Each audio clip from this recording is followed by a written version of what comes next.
لو انت اول مرة تشوف القناة ما تنسيش وانت بتتفرجي على الفيديو بتاعنا اضغطي على زر الاشتراك علشان قناتنا تكبر بيكم ومعاكم، واعملي لايك وشير واضغطي على زر الجرس علشان يوصلك كل جديد من وصفاتنا الاقتصادية البسيطة اللي على قد الايد.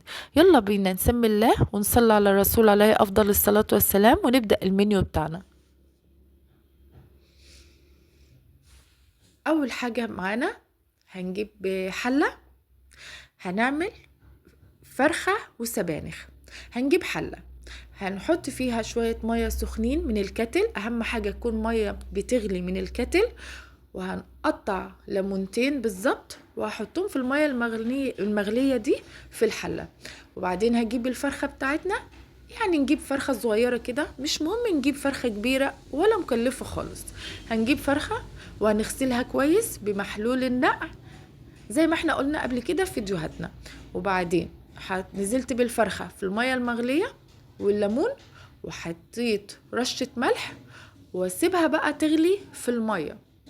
تمام، استنوا ما تستعجلوش، في تركاية مهمة دي، ما هياش الشوربة زي ما انتوا شايفين كده. خلاص بدأت الفرخة تغلي جامد اهي. انا شايفين الريم اللي في المعلقة ده انا مش بشيله. تمام، ازاي يا زوزو انت مش بتشيليه؟ امال هو هيتاكل في الشوربه؟ لا، دي ما هياش الشوربه. انا بعمل الشوربه بطريقه جميله جدا هتعجبك، جربيها مره وهتدعي لي بيها. طبعا اخدت الفرخه بتاعتي بعد ما غلت جامد زي ما انتوا شفتوها في الحله، وكبيت ده كله في الحوض، وغسلت الفرخه تاني شطفتها، يعني غسلتها كويس. وبعدين غسلت الحله بتاعتنا زي ما انتوا شايفينها كده منوره وبتلمع، وجبت معلقه سمنه ونزلت بيها في الحله وهي سخنه، وجبت فص مستكه ونزلت بقى بالفرخه شوحتها كده زي ما انتوا شايفين بالظبط. وتشوحي بقى الفرخه مع السمنه والمستكه وتنزلي عليهم بشويه ميه مغليه برضو من الكتل، اهم حاجه برضو تكون ميه مغليه من الكتل، وتظبطي عيار الميه بتاعك وتسيبيها تغلي بقى براحتها. طبعا في تركايه انا نسيت اقول لكم عليها اهي، طبعا فصين حبهان، تحطي بقى فصين حبهان. ويا سلام بقى لو عندك ورق لورا، ورق لوري ده جميل جدا في الشوربه بيخلي طعمها حلو قوي. واذا حطيت رشه ملح واسيبها بقى تغلي براحتها، هتطلع لك احلى شوربه جميله جدا نضيفه. بصي حلوه قوي. تاخدي الفرخه بتاعتك وتحمريها بقى بالفيجيتار، تحمريها من غير فيجيتار وترش عليها ملح وفلفل. شايفين شكل الشوربه عامل ازاي؟ اقسم بالله جميله قوي، ما فيهاش ريم. الشوربه نظيفه، ريحتها حلوه قوي، تحبي ان انت تشربيها، هتعجبك لو عملتيها بالطريقه دي ان شاء الله زي ما انتوا شايفين كده. خلاص كده بقى احنا خلصنا. عملنا فرخة شوربة عشان الولاد يشربوا شوية شوربة سخنين في الشتاء. نيجي بقى نعمل السبانخ.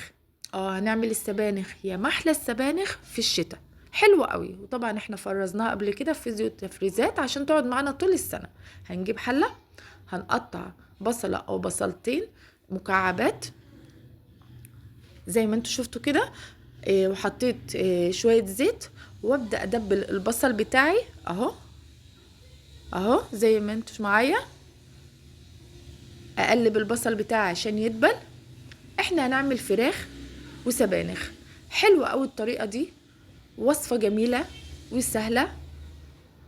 خلاص هنا بقى جبت السبانخ بتاعتي وغسلتها كويس جدا وقطعناها، وطبعا قطعنا عليها الكزبرة الخضرة اللي بتديها طعم جميل جدا هي والشبت. وبعد ما غسلت بقى السبانخ ودبلت البصلايه بتاعتي، نزلت بالسبانخ على البصل واقلب كده السبانخ مع البصل علشان عايزه السبانخ بتاعتي تدبل. تمام اهي، هنمشي مع بعض خطوه خطوه. خلاص بعد بقى ما السبانخ بتاعتي بدأت تدبل، جبت كوبايه عدس اصفر. ايوه، في ناس بتعمله بالرز، وفي ناس بتعملها بالقمح، وفي ناس بتعملها بالبسله، وفي ناس، بص كل واحد له طريقه.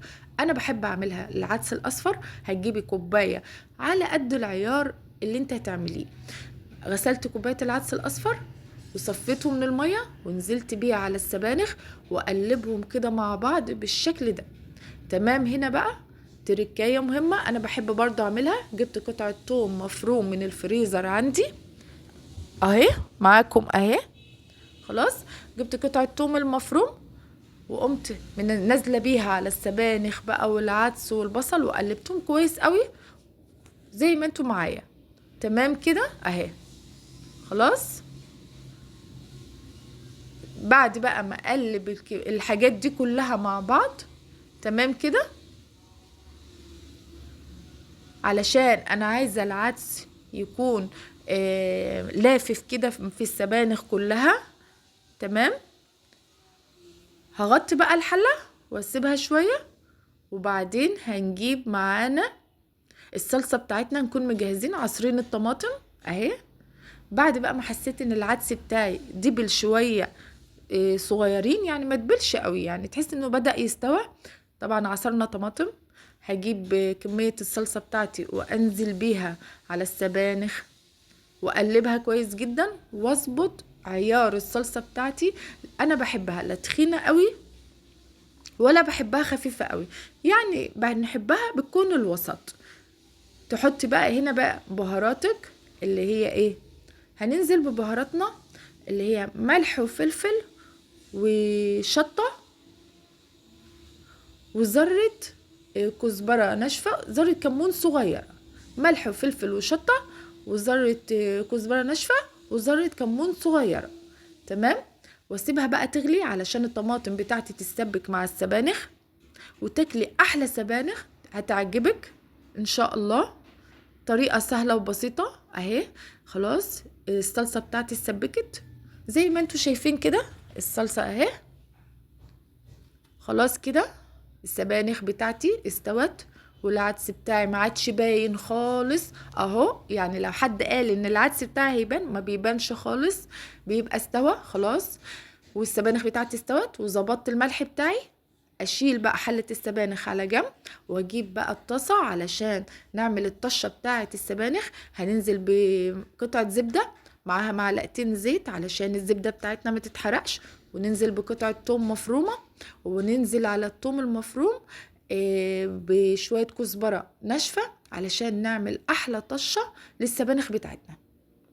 تمام اهو. هحمر التوم، اقلب التوم بس الاول كده يفك في الزبدة والزيت، وبعدين هننزل بالكزبرة اهي. خلاص هنقلب كده.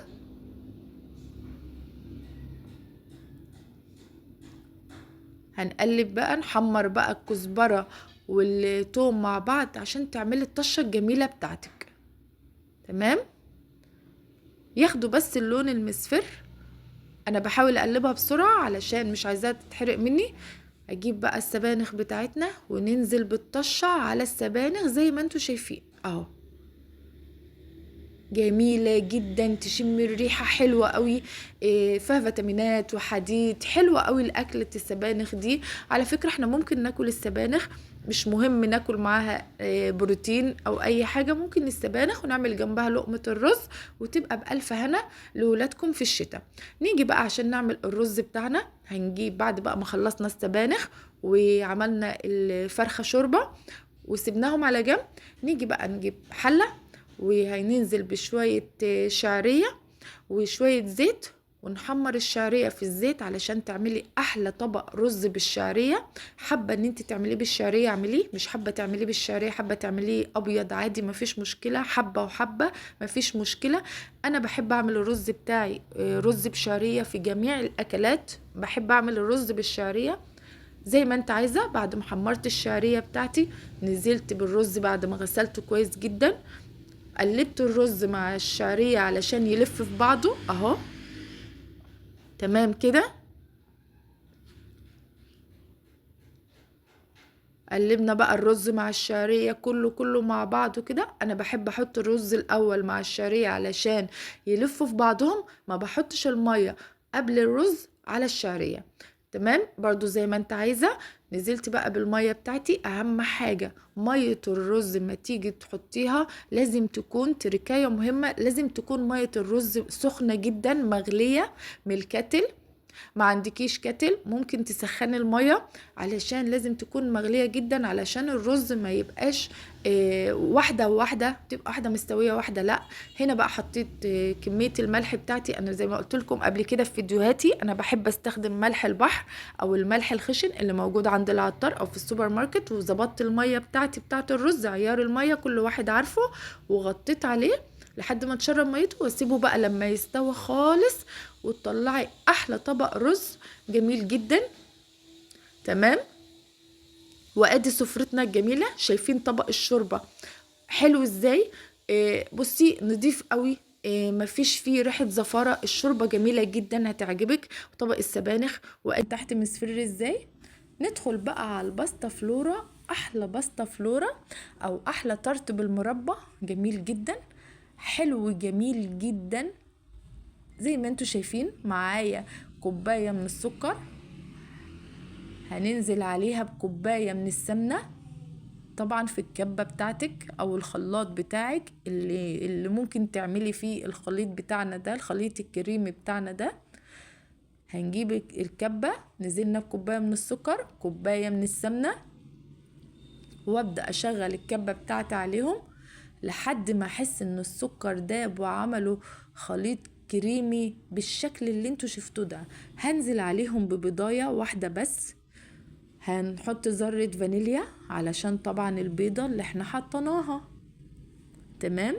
واشغل الخلاط او الكبة بتاعتي او المضرب اليدوي ممكن تنفع، او المضرب الكهربي. بصي سهلة على نفسك، اعمليه بأي حاجة، كل حاجة سهلة وبسيطة. بعد ما خلصت الخليط الكريمي بتاعنا، هنجيب كوبايتين من الدقيق، عليهم ذرة ملح. هقلب الملح كده مع الدقيق بالشكل وبالطريقة اللي انتوا شفتوه ده، وابدأ انزل بالخليط الكريمي بتاعي اهو قدامكم. تمام.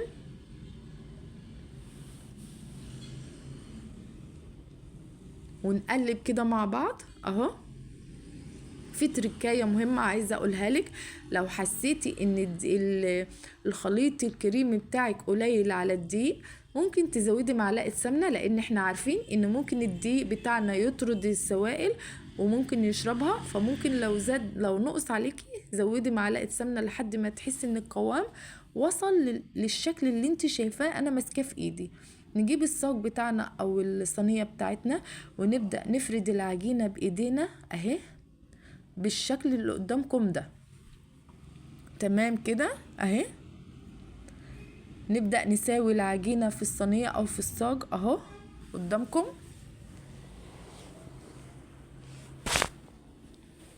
تمام كده خلاص. فردت العجينة بتاعتي في الصاج او في الصينية بالشكل ده. هجيب بقى المربى اللي احنا هنعمل صينية طارت بالمربى، او اسمها الباستا فلورا، كل واحد حسب ما هو عايز يسميها. نبدأ نفرد المربى بتاعتنا على العجينة اهو، على الطارت بتاعنا اهي.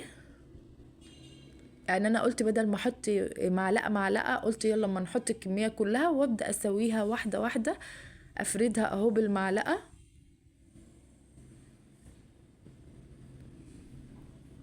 تمام كده اهو. بعد بقى ما خلصنا فرد المربى كلها على الطارت بتاعنا، طبعا سايبين حتة عجينة علشان ان احنا نبرمها زي ما انتوا شايفين بالطريقة وبالشكل ده، علشان اعمل اشكال على وش الصينية. في اللحظة دي انا كنت مشغلة الفرن على درجة حرارة عالية، بس انا لما اجي احط الصينية بتاعتي ههدي الفرن يعني شوية، لا هخليه عالي قوي ولا هادي قوي. وهحط الصينية بتاعتي على الشبكة على الرف الوسطاني لفوق، وتسيبيها بقى تاخد اللون من تحت ومن فوق، وهتخرج لك احلى صينيه طرت جميله جدا، سهله سريعه مش مكلفه. حلو تعمليه لولادك ياخدوا منه في المدرسه، تعمليها وصفه جميله في الشتاء، ياكلوها مع الشاي واللبن زي ما انت عايزه. وصفه حلوه قوي قوي، انا بعتبرها سريعه جدا، ما بتاخدش وقت منك خالص ولا اي مجهود ولا تعب. تمام كده. واحنا في الشتاء بنحب الحلويات، نحب نعمل للولاد حاجات كتير ياكلوها. شايفين انا عملت الشكل ده اللي قدامكم اللي انتوا شايفينه ده اهو.